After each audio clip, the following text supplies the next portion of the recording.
Yo, what is going on, guys? Here is my Stamina Nightblade build for the Fate DLC. We're rocking all our points into max stam here to get maximum damage. We got 4k weapon damage on buff, 17% crit with 3600 penetration, 18k physical and spell resist with 1700 crit resist.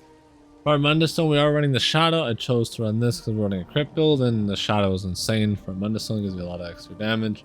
It's very stat dense, which makes it very nice. Vampire Stage 3. Vampire Stage 3 is pretty much a must for every PvP build. And then Smoke Bear Haunch is the food I chose to run. Jewels of Mistral is the purple version of this food, and it works just as well.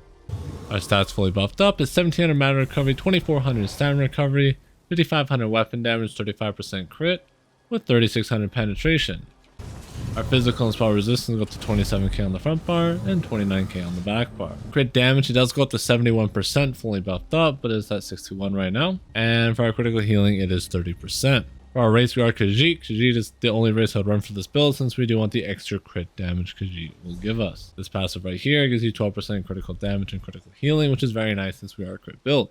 For our first set here, we're going to be talking about mechanical acuity here. This set's very strong for damage, and it has a 25-second cooldown, which is kind of annoying, but we do have 35% crit chance anyways, so we don't get hit too hard by having this on cooldown. And it does have a decent uptiming, which gives you a nice window for a big burst combo.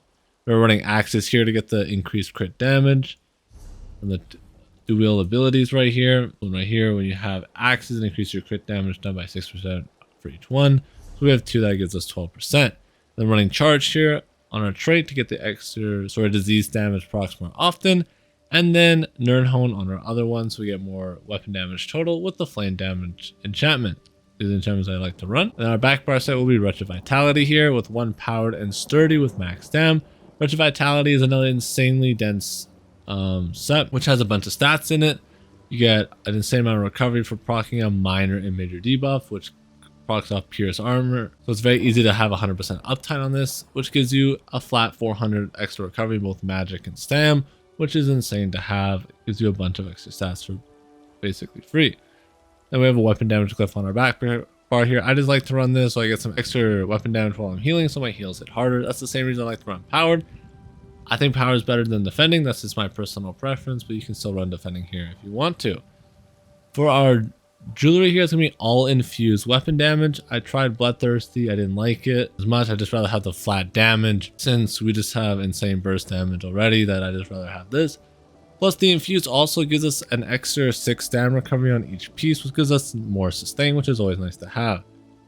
That is something new in this patch, by the way. You get stam recovery now on a weapon and spell damage glyph. And then for our pieces here, we're running 3 impen on our medium pieces, which are going to be our boots, waist, and gloves. And then 4 heavy, and then we're going to be reinforced with our legs, chest, helmet, and shoulders. Is all reinforced. All my pieces are prismatic glyphs as well, by the way.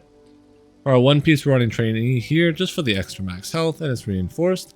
And then for our martial set here, I chose to run Engine Guardian. And that's just, I love the infinite sustain it gives you. Plus, it makes you tankier, since while people are trying to hit you, they're going to be accidentally hitting the Engine Guardian, which will absorb some damage, and I think that's very underrated. Engine Guardian also gives you an insane amount of recovery, 500 magicka or stamina every 0.5 seconds for 6 seconds is insane.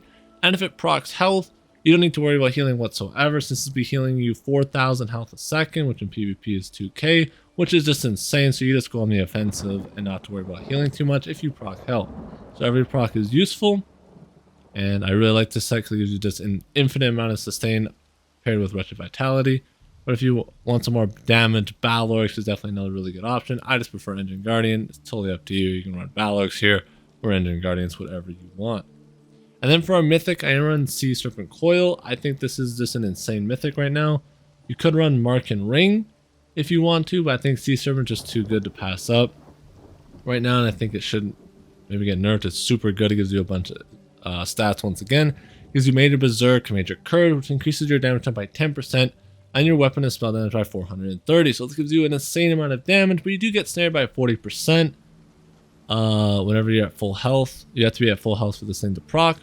But there are ways around it, so it's not that bad. So for our skills, running Merciless Resolve, this one does more damage. That's why I choose to run this more. Power Extraction, this is an insane ability, gives you minor Courage here. It increases your weapon and spell damage by 215 for 30 seconds, and it also reduces the enemy's weapon and spell damage by 215 as well.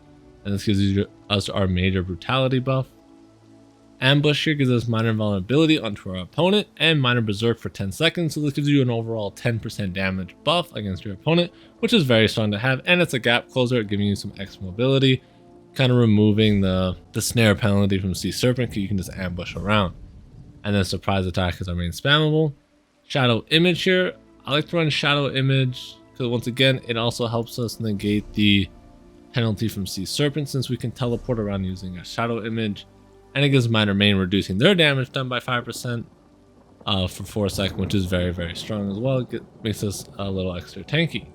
And then in cap, it's just a bread and butter ultimate of a Nightblade. What else can I say? And then for our back bar here, running Healthy Offering. This is just our main spammable heal. Pierce Armor, this is what allows us to proc Wretched Vitality. This is insane, gives us 9,000 extra pen against our opponent, which gives us a bunch of extra damage. So you should always be running this, always trying to keep this up 100% of the time, since it gives you an insane amount of extra damage. It's like 17% or something. And then Resolving Vigor, another heal. And then Dark Cloak. I like to run Dark Cloak because it gives you an insane amount of health every 1 second. So you get 1700 health every second over 5 seconds. And then increases by 150% when you're not moving. So this goes up to almost 5,000 health a second. And it gives you minor protection, so you take 5% less damage, which is very nice. But the big one is, if you need to heal, you can just teleport back to your Shadow Image, pop the Dark Cloak, and stand still, and you're going to be getting 5,000 health a second plus Vigor. And then if you pop a Healthy Offering, it's just so much healing. You heal right back at the full immediately. And plus it also synergizes well with Sea Serpent again, because if you do get the snare, you can just stand still and proc this, and you'll get a bunch of HP, and you don't need to move that much. And then Race Against Time here, this gives us -4, so 10% extra crit damage. And since we are a crit build, that's very useful, and it gives us Major Expedition and removes all snares. This doesn't apply to Sea Serpent, by the way. It won't remove that snare, but you can bunny hop around also to negate the effects of that snare. But another pass that gives us 10% crit damage is Hemorrhage here.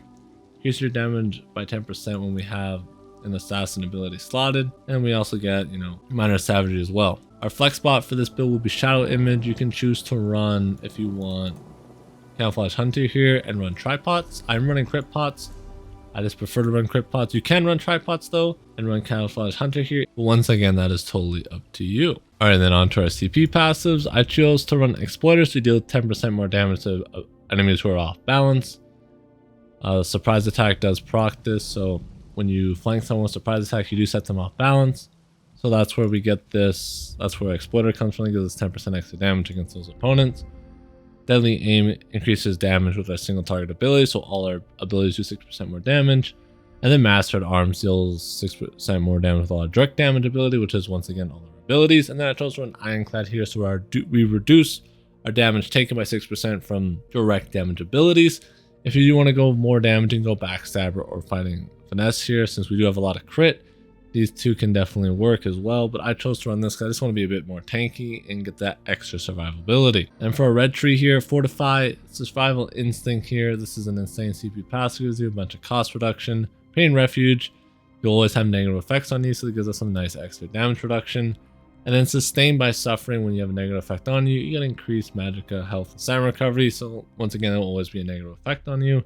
So that's why you also want to run this CP passive, and then get all your other CP passives you see fit. Same in the blue tree. For our green passive tree here, I recommend running Gifted Rider, War Mount, Rationer here, and Liquid Efficiency. Way to play this build is relatively simple. You want to make sure you always have Pierce Armor up, get the buff up, use the ambush to proc our minor Berserk and minor vulnerability. And then when we glow blue, that means our mechanical is proc. And you can go into an in-cap here for an insane burst combo along with Merciless Resolve here, and you do an insane amount of damage. Basically, you just light attack with Surprise Attack to poke them down, and then you go for the in-cap Merciless, and you just completely obliterate them since you have basically 100% crit with everything up. If we just attack this guy, we get a bunch of crit. We're at 115%, so everything is critting. That includes our enchantments as well. So do a bunch of burst damage. You just try and go for the in-cap into the Merciless. You get a nasty combo with 100% crit chance, and these use Shadow Image to kite, along with Race Against Time or mobility skills and whatnot. If you guys did find this helpful, it would mean a lot to me if you hit that like button and subscribe. And with that, I hope you guys did enjoy the video.